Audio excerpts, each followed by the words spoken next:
तो मेरे सभी पढ़ाकू भाई बहनों का दिल से नमस्कार। मैं विष्णु दिवाकर इस वीडियो में बात करने वाला हूँ बीए प्रोग्राम के फर्स्ट ईयर, जो भी स्टूडेंट फर्स्ट ईयर के अंदर है, फर्स्ट सेमेस्टर में, जिनके पास ये सब्जेक्ट है पॉलिटिकल साइंस का, राजनीति सिद्धांत का परिचय यानी कि इंट्रोडक्शन टू पॉलिटिकल थ्योरी। इसके अंदर आज हम बात करने वाले लेसन नंबर 1 की, जो कि आपके लिए बहुत ज़्यादा इंपॉर्टेंट होने वाला है। और जैसा कि आप सभी को पता चल ही चुका होगा कि 16 तारीख से आपके एग्जाम स्टार्ट होने वाले हैं और कुछ ही दिन आपके पास रह गए हैं।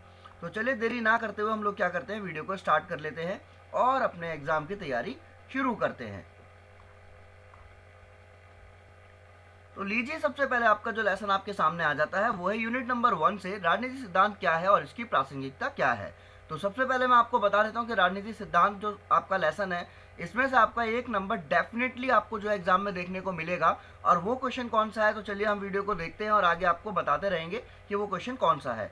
सबसे पहले हम बात करेंगे इस पूरे लेसन के अंदर जो इसकी संरचना है, इसका जो इसके अंदर जो पूरी की पूरी चीज़ें बताई गई हैं वो क्या क्या है। सबसे पहले हम इसका उद्देश्य जानेंगे, सिद्धांत का क्या अर्थ होता है, राजनीति सिद्धांत का क्या अर्थ होता है, इसका विषय वस्तु और कार्यक्षेत्र और प्रकृति और महत्व।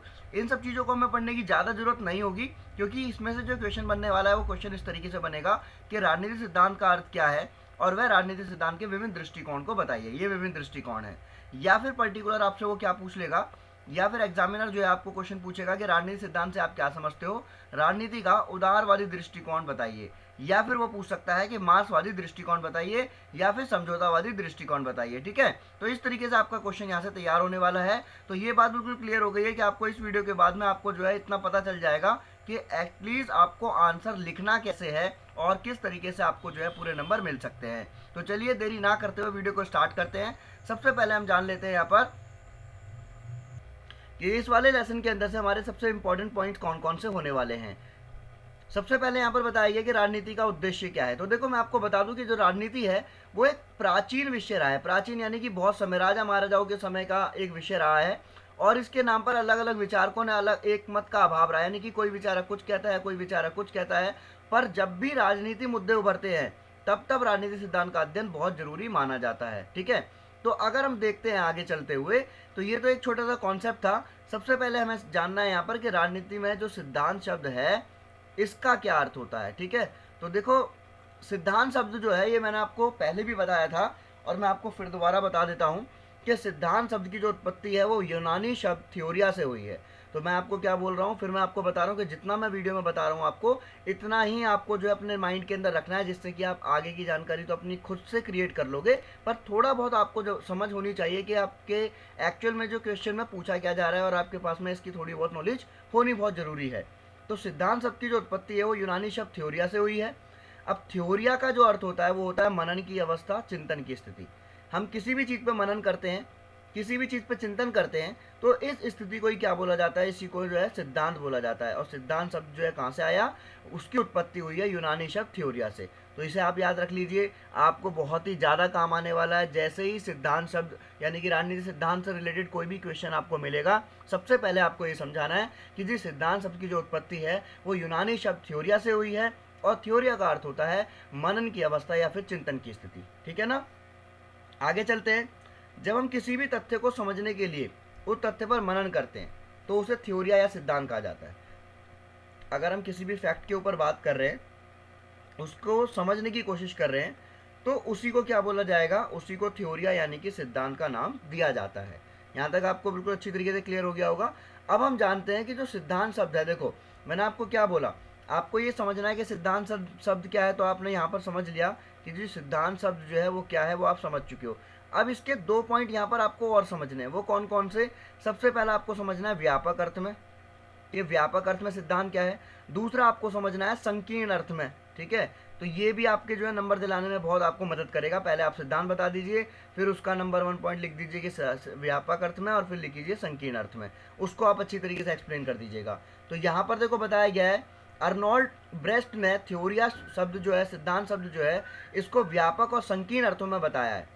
अब उस प्रक्रिया में उसमें परस्पर भेद की ओर संकेत दिया। उन्होंने क्या बोला, थ्योरिया शब्द का जो व्यापक अर्थ है, किसी विचारक के समस्त विचार व किसी विषय का समग्र प्रतिपादन, जिसमें तथ्यों का वर्णन हो, उनकी व्याख्या हो, उसके इतिहास की धारणा हो, उसकी मूल्य परकता और लक्ष्यों, नीतियों, नियमों और उसके सुझाव आदि सम्मिलित हो। तो देखो यहाँ पर आपको समझ में आ रहा होगा, समझ सुनकर ही, कि व्यापक का मतलब क्या है, फैला हुआ।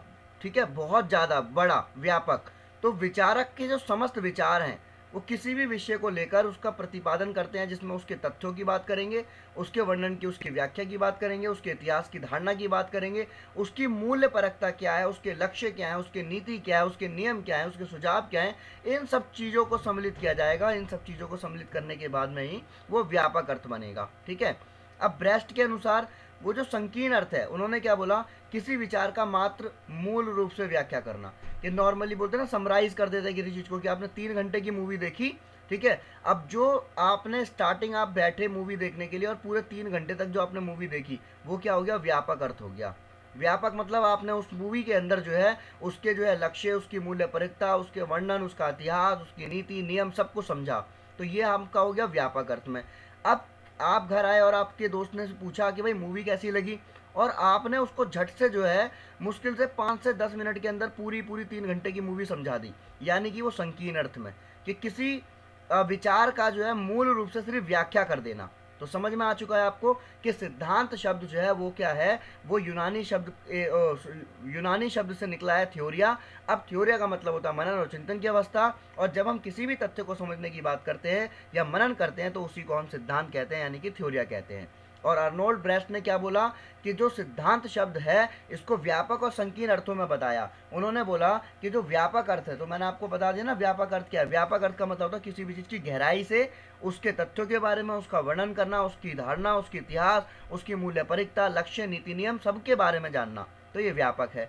और दूसरा ब्रेस्ट ने क्या बोला है, इन्होंने आगे जाकर बताया, जो ब्रेस्ट मतलब पहले इन्होंने ही सबसे पहले व्यापक अर्थ में ही आंसर दिया है, उसके बाद में इन्होंने ही संकीर्ण के बारे में ही बताया। उन्होंने बोला है कि सिद्धांत का जो संकीर्ण अर्थ है वो क्या है, किसी विचार मात्र का सिर्फ और सिर्फ जो है उसकी मूल्य रूप से व्याख्या करना है। यहाँ तक समझ में आ गया।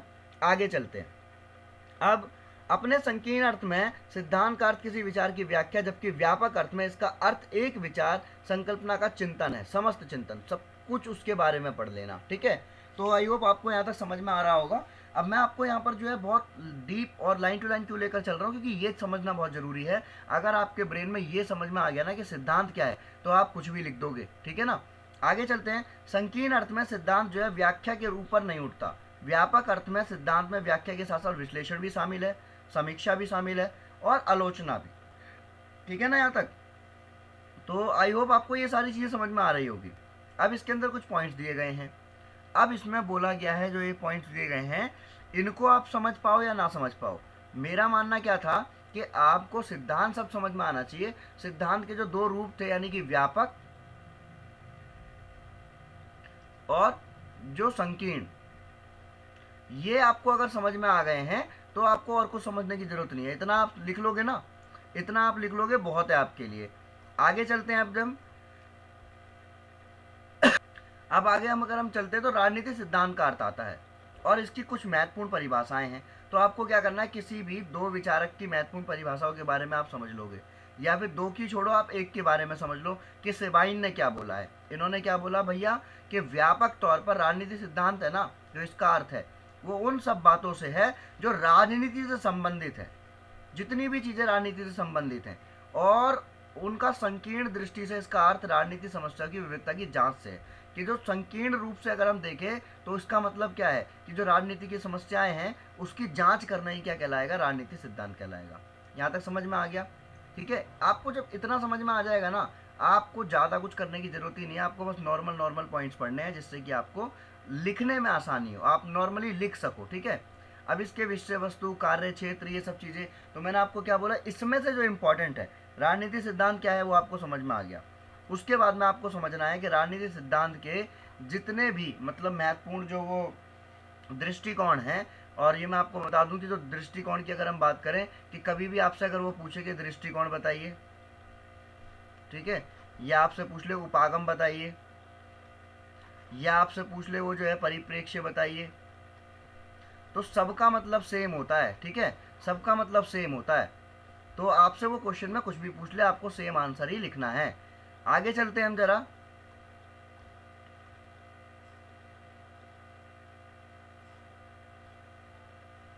इसके अब अगर हम दृष्टिकोण की बात करें तो इसमें आप सबसे पहले जो आपका जो मेन आपका उदारवादी दृष्टिकोण, तो ये उदारवादी दृष्टिकोण जो है वो क्या मतलब है उदारवादी दृष्टिकोण का, इसको समझ लेते हैं। ठीक है, राजनीति का उदारवादी दृष्टि। तो जैसा मैं बता रहा था आपको, राजनीति के विभिन्न दृष्टिकोण में सबसे पहला उदारवादी दृष्टिकोण आता है। ठीक है, तो उदारवादी दृष्टिकोण को समझने से पहले हम यहाँ समझ लेंगे कि राजनीति विज्ञान के अंतर्गत जो है 3 तथ्यों का अध्ययन किया जाता है। अब वो 3 तथ्य कौन कौन से हैं ये भी आपको अच्छी तरीके से बता देना है। तो मैंने आपको क्या बोला कि राजनीति सिद्धांत वाले लेसन में से अगर आपका कोई भी क्वेश्चन आता है ना, तो सबसे पहले आप क्या बताओगे, राजनीति सिद्धांत है क्या, है ना। आप सबसे पहले बताओगे सिद्धांत क्या है। सिद्धांत बताने के बाद में आप बताओगे इसका व्यापक अर्थ क्या है। ठीक है, फिर आप बताओगे इसका संकीर्ण अर्थ क्या है, और उसके बाद में आप बताओगे जी इसका जो दृष्टिकोण है। तो उससे पहले आप बताओगे राजनीति विज्ञान के अंतर्गत जो है 3 तथ्यों का अध्ययन किया जाता है। उसमें आप पहला लिखोगे औपचारिक संस्थाएं आती है, जिसमें सरकार और उसके अंग जैसे कार्यपालिका, विधायिका, न्यायपालिका, ये सब चीज़ें और उनका संबंध। फिर आप बताओगे अनौपचारिक संस्थाएं, जिसमें राजनीति शक्ति हो गई, राजनीतिक दल हो गए, प्रभावी गुट हो गए, या फिर लोकमत हो गया, है ना। तो उसके बाद में तीसरा जो आएगा वो राजनीति दर्शन और सिद्धांत है, उसके बाद में इसका इस्तेमाल किया जा रहा है। तो ये तीनों चीज़ें आप लिख लोगे। तो फिर उसके बाद आपको क्या होगा, जब आप इतना लिख लोगे तो आपके पास में जो है भरपूर मात्रा में जो है लिखी हुई चीज़ के अंतर्गत आपके पास बहुत सारी चीज़ें होने वाली है ना। फिर बात आ जाती है आपकी किसकी, राजनीति का उदारवादी दृष्टिकोण। अब भैया राजनीति का उदारवादी दृष्टिकोण अगर हम देखें तो जॉन लॉक जो है वो कौन है, वो आधुनिक उदारवाद के पप्पा जी हैं। यानी कि अगर हम बात करें कि आधुनिक उदारवाद के जो पप्पा जी जो है, जन्मदाता जो है वो कौन है, जॉन लॉक है। ठीक है, तो याद रहेगा आपको कि आधुनिक उदारवाद के जो जनक हैं, यानी कि जो उनके पप्पा जी हैं वो कौन है, जॉन लॉक हैं। उसने जो है व्यक्ति के अधिकार, व्यक्ति की स्वतंत्रता, सरकार के सीमित कार्यक्षेत्र का समर्थन करके यह सिद्ध करने की भी चेष्टा की है कि आदि से अंत तक उसे व्यक्ति की चिंता थी।